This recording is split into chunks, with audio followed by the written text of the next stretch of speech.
اس کی نظر ہو کہ اپنے پروجیکٹس کا انتظار کرنے کے لیے سالوں انتظار نہیں کریں گے. الحمدللہ فل پیس میں فل سپیڈ میں کل اس کو ہم نے کمپلیٹ بھی کیا, اور اس کی سب سے بڑا کمپوننٹ یہ ہے کہ حکومت کے کوئی پیسے بھی نہیں لگنے ہیں, وہ مینیج اس طرح ہو رہا ہے, اور یہ اس طرح کا ماڈل انٹروڈیوس کیا گیا ہے کہ وہ سیلف ریلائنس ہوگی اور حکومت کے جو ایکسٹرا پیسے ہیں وہ بھی اس میں نہیں لگ رہے.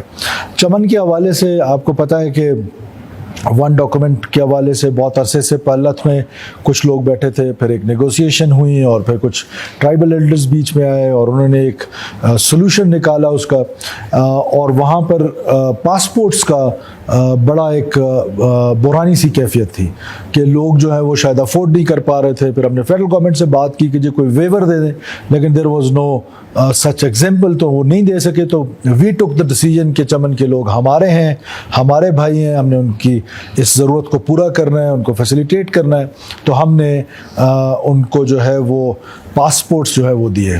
آج پھر ایک اور ہم بہت بڑا ایونٹ کرنے جا رہے ہیں, وہ پاسپورٹس کے پیسے ہم نے دیے اور پاسپورٹ جو ہے فیڈرل گورنمنٹ دے رہی ہے. آج ہم ایک بہت بڑا ایونٹ کرنے جا رہے ہیں, مزدور کا بچہ اب مزدور نہیں بنے گا, اور اس کے لیے ہم نے فیڈرل گورنمنٹ کے ساتھ مل کے, ورکر ویلفیئر بورڈ کے ساتھ مل کے, ہم نے آج تقریباً 500 بچے, ہم جو ہیں ہمارے معصوم بچے, آج شام کو ہم ایک ایونٹ کر رہے ہیں, وہ ہم بھیج رہے ہیں ان کو اسلام آباد. وہاں پر یہ بچے تعلیم حاصل کریں گے اور ان کی آگے 16 ایئرز آف ایجوکیشن جو ہے وہ حکومت سنبھالے گی, اور یہ جو مزدور کا بچہ ہے یہ جا کر انشاءاللہ تعالی یہاں پر سول سروسز میں, پالیٹکس میں, لائر جو بھی بننا چاہتے ہیں. تو یہ چند چینجز ہیں جو اس سے پہلے بلوچستان میں آپ اس طرح کی باتیں نہیں سنتے تھے کہ مزدور کے بچہ نے مزدور ہی بننا تھا. تو انشاءاللہ تعالی مزدور کا بچہ تعلیم حاصل کرے گا, اور تعلیم حاصل کرنے کے بعد پاکستان کی خدمت کرے گا, بلوچستان کے لوگوں کی خدمت کرے گا. میں ایک چیز ایڈ کرتا جاؤں کہ ہم نے یہ بھی فیصلہ کیا ہے کہ حشاب میں جو ہمارا کالج ہے, ہم اس کو شہید ذاکر کے نام پہ ڈیڈیکیٹ کر رہے ہیں.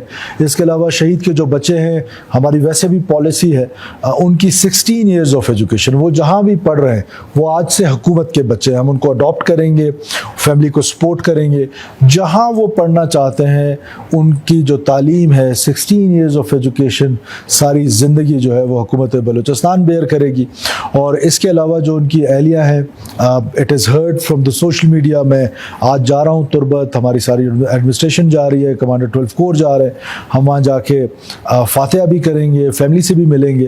تو ان کی جو اہلیہ ہیں, جو سننے میں آیا ہے کہ شی از اے لرنڈ لیڈی, تو ہم ان کی جو کوالیفیکیشن ہے ان کے مطابق ان کو سرکاری جاب دیں گے. ہم بچوں کو اڈاپٹ کریں گے, ہم فیملی کو اڈاپٹ کریں گے, ہم اپنے شہداء کی قدر کریں گے, ہم شہداء کو لاوارث کسی صورت نہیں چھوڑیں گے. جو بھی سویلین شہید ہوگا, بیکاز ملٹری کا تو اپنا ایک سسٹم ہے, وہ اپنے شہداء کو سنبھالتے ہیں. تو ہمارے ہاں شہداء جو ہے وہ بسا اوقات ایسا محسوس ہوتا ہے کہ وہ کچھ عرصے بعد ان کی فیملیز کو لاوارث کیا جاتا ہے. تو ہم ایک ایسا آرگنائز سسٹم, ایسا میکنزم بنانے جا رہے ہیں کہ ہم اپنے شہداء کی قدر کریں گے, اور بلوچستان کی ترقی میں, بلوچستان کی خوشحالی میں جو لوگ کردار ادا کرتے ہوئے جام شہادت نوش کرتے, ہمارا فرض ہے کہ ہم ان کو سنبھالیں, ان کی فیملیز کو سنبھالیں, ان کے بچوں کو سنبھالیں. اس کے علاوہ آپ کو پتہ ہے کہ ہماری حکومت جو ریفارمز ایجنڈا پہ کام کر رہی ہے, ریفارمز ایجنڈا کی جو ہماری کمیٹی ہے جس پہ بہت سینئر اور سیزنڈ پولیٹیشنز ہیں, وہ اس پر کام بڑی تیزی سے ہو رہا ہے. اور آپ کو انشاءاللہ بریک تھرو ملے گا کہ بلوچستان کے جو پرانے خستہ رولز ہیں جو کئی سالوں سے ریڈ ٹیپنگ کی نظر ہوئے انشاءاللہ تعالی ہم اس کو بہتر کریں گے. اور دوسرا بڑا پروگرام جو ہم نے 14 اگست کے دن لانچ کیا ہے, وہ اخوت پاکستان کے ساتھ مل کے ہم ایک پروگرام لے کر آ رہے ہیں. اس پہ ہم فوکس کریں گے, جو میں بار بار کہتا ہوں نا کہ ہمارا نوجوان جو ڈس انٹیگریٹ ہوا ہے سوسائٹی میں, اس کو دوبارہ ہم حکومت کے ساتھ ڈس انٹیگریٹ ہوا ہے اس کو ہم انٹیگریٹ کریں گے, اس کو گلے لگائیں گے.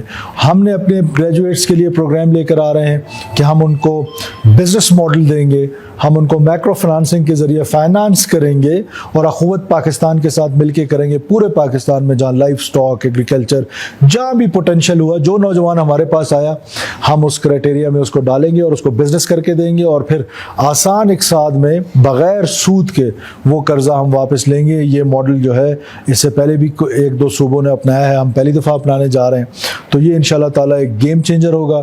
ہمارے جو اسکلڈ لیبر ہے وہ پروسیس چل رہا ہے, ہم نے ڈفرینٹ کمپنی سے بات کی ہے.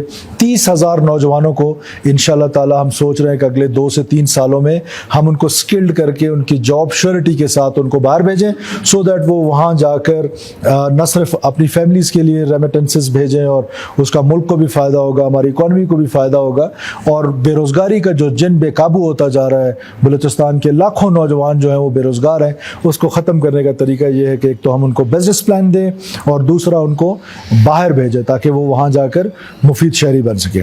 اسکالرشپ کا پروگرام ہمارا اپروو ہو چکا ہے, وہ ڈفرینٹ فیزز میں چل رہا ہے, اور اس کے لیے بھی ہم نے جو ابھی میٹرک میں جو ہمارے بچے اور بچیاں ہر ضلع سے ٹاپ کیا انہوں نے, ان کی 16 ایئرز آف ایجوکیشن ہم کر رہے ہیں. کراس جینڈرز, پھر جو ہماری منورٹیز ہیں ان کا, اور پھر جو ہمارے سویلین شہداء ہیں. تو یہ ہمارے وہ بڑے پلانز ہیں جو آہستہ آہستہ اب امپلیمنٹیشن کے قریب ہوتے جا رہے ہیں. انشاءاللہ تعالیٰ آپ کو بہت زیادہ چینجز نظر آنے لگ جائیں گی نیکسٹ فیو منتھس. میں آخر میں ایک بار پھر پورے بلوچستان کے لوگوں کو کہنا چاہتا ہوں کہ خدا را ان سازشوں کا حصہ نہ بنیں. آپ نوجوانوں کو سوشل میڈیا کے ذریعے, آپ نوجوانوں کو سوشل موبلائزیشن کے ذریعے ایک ایسی طرف دھکیلا جا رہا ہے, ایک ایسی اندھیری گلی کی طرف دھکیلا جا رہا ہے کہ جس پہ امید کم ہے. روشنی اس طرف ہے, روشنی جو ہے وہ حق کی طرف ہے, باطل کی طرف آپ کو بھیجا جا رہا ہے. خدا را خود تو بڑی لگژریس لائف گزار رہے ہوں گے کہیں نہ کہیں پر, اور آپ کے لیے یہ چنا گیا ہے کہ آپ جا کے حکومت کے آمنے سامنے کھڑے ہو جائیں. جو بھی رائٹ ٹو اسمبل, میں پہلے دن سے کہہ رہا ہوں کہ کانسٹیٹیوشنل رائٹ ہے, رائٹ ٹو مینج کرنا, اٹ از آر رائٹ. تو ہم اس رائٹ کو ضرور ایکسرسائز کریں گے. ہمارے ساتھ BYSC نے 3 معاہدے کیے ہیں اور تینوں معاہدے توڑنے میں ان کا کردار رہا ہے, تو ہم اس کے باوجود صبر کا دامن جو ہے وہ اپنے ہاتھ میں رکھیں گے. میں نے 14 اگست کے دن بھی کہا ہے, آج بھی کہہ رہا ہوں, ہو ایور جو ہم سے مذاکرات کرنا چاہتا ہے, ہمارے دروازے کھلے ہوئے ہیں, لیکن ہم ریٹ آف دا اسٹیٹ جو ہے اس پہ کمپرومائز نہیں کریں گے, اس کو اسٹیبلش کریں گے. عام لوگوں کی حفاظت ہماری ذمہ داری ہے. ہمارے صبر کو ہماری کمزوری بالکل بھی نہ سمجھا جائے. ہم انشاءاللہ تعالیٰ انشور کریں گے کہ بلوچستان کے دور دراز علاقوں سے لے کر ہمارے سٹی سینٹرز تک جو لوگ وائلنس کر رہے ہیں, جو سکولز میں آ کے, جو کوئٹہ شہر کے اندر آ کے سکولز کے اندر جا کے بم دھماکے کر رہے ہیں, ان کے لیے کوئی ہمارے پاس ہمدردی نہیں ہے. اور حکومت اور ریاست بڑی آہنی ہاتھوں سے نپٹے گی ان لوگوں سے کہ جو باوجود ہمارے آفرز کے ریاست کی ریٹ کو چیلنج کر رہے ہیں, حکومت کی ریٹ کو چیلنج کر رہے ہیں, غریب لیبرز کو مار رہے ہیں, مزدوروں کو مار رہے ہیں, ٹیچرز کو, ڈاکٹرز کو, بلوچوں کو. یہ کون سا وائلنس جو ہے, violence is violence, there is no good and bad violence. اس وائلنس کو بھی اسی طرح ٹریٹ کیا جائے گا جس طرح باقی وائلنسز کو کیا جاتا ہے. تھینک یو سو مچ. سر یہ ایک اچھا اقدام ہے جو 500 بچے آپ کے مزدوروں کا بھیج رہے ہیں ان کے ایجوکیشن کا, لیکن بعض اوقات یہ شکایت آتی ہے کہ اس میں مزدوروں کے کم اور سفارشی بچے جو اچھے متوسط طبقے کے لوگ ہوتے ہیں ان کے بچے اس میں شامل ہوتے ہیں, تو اس کے لیے آپ نے کیا مطلب؟ دیکھیے یہ تو رجسٹرڈ مزدور ہیں, اس میں تو جو ویلفیئر بورڈ کے ساتھ رجسٹرڈ ہیں ان کے بچے جا رہے ہیں. اب کوئی متوسط طبقہ بھی مزدور رجسٹرڈ ہے تو میں اس کو ڈینائی نہیں کر سکتا. ادروائز یہ سفارش میں نے کرنی تھی, میں نے تو ابھی تک کسی کی سفارش نہیں کی. کوئی اور سفارش کون کرے گا, کہ میرے پاس تو کوئی سفارش نہ آئی نہ میں نے کی. تو یہ ضرور ہوتا ہے کہ کوشش ہوتی ہے کہ 99% چیزیں میرٹ پہ ہوں, اور اگر کوئی اس طرح کی چیز ہے جس کی آپ نشاندہی کر سکیں تو یقیناً اس کو ٹھیک کیا جا سکتا ہے. یہ مزدوروں کا حق ہے, رجسٹرڈ لیبر کا حق ہے کہ ان کے بچے پڑھیں. سر شاہباز سے کچھ روز پہلے لاشیں برآمد ہوئی تھی, اس حوالے سے کیا کچھ وقت ہوئی ہے, اور کیا وہاں پر جو عید کے بعد جو پنجابی جو کڈنیپ کیے گئے تھے. دوسرا یہ کہ ملک عنایت اللہ قاسی نے آن ریکارڈ کیا تھا چمن درنے کے فضلت سے کہ آپ کے آج سے آنا جانا جو ہے وہ پاکستانی شناختی کارڈ اور اپان تذکرہ بھی ہوگا, لیکن کل سے جو ہے پرنہ کے اعتبار سے بیٹھ بھی سوال. دیکھیے جہاں تک پہلے سوال کا تعلق ہے, اس طرح کی افواہ آئی تھی کہ کچھ ڈیڈ باڈیز پڑی ہیں.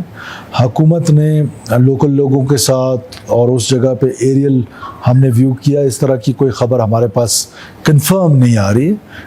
یہ سنی سنائی بات تھی اور حکومت بھی پریشان تھی اس پر, لیکن یہ ضرور ہائی لائٹ ہونا چاہیے کہ وہ معصوم لوگ کیا تھا. کسی کے پاس ایزی پیسہ کی دکان ہے, کسی کی کولر کی دکان ہے, اور بے دردی کے ساتھ ان کو اٹھا کے لے کے گئے اور پورا معاشرہ بحث ہوا ہے. پورا معاشرہ اس کو کنڈیم نہیں کر رہا. پھر جس طریقے سے ذاکر علی کو اور اس طرح روزانہ کی بنیاد پر پورے بلوچستان میں کتنی کلنگز ہو رہے ہیں. ابھی ہینڈ گرنیڈ پھینکا گیا یہاں پر 13 اگست کو, ایک معصوم عورت اپنی جان سے چلی گئی ہے. کون سی بلوچ روایات میں عورتوں کو مارا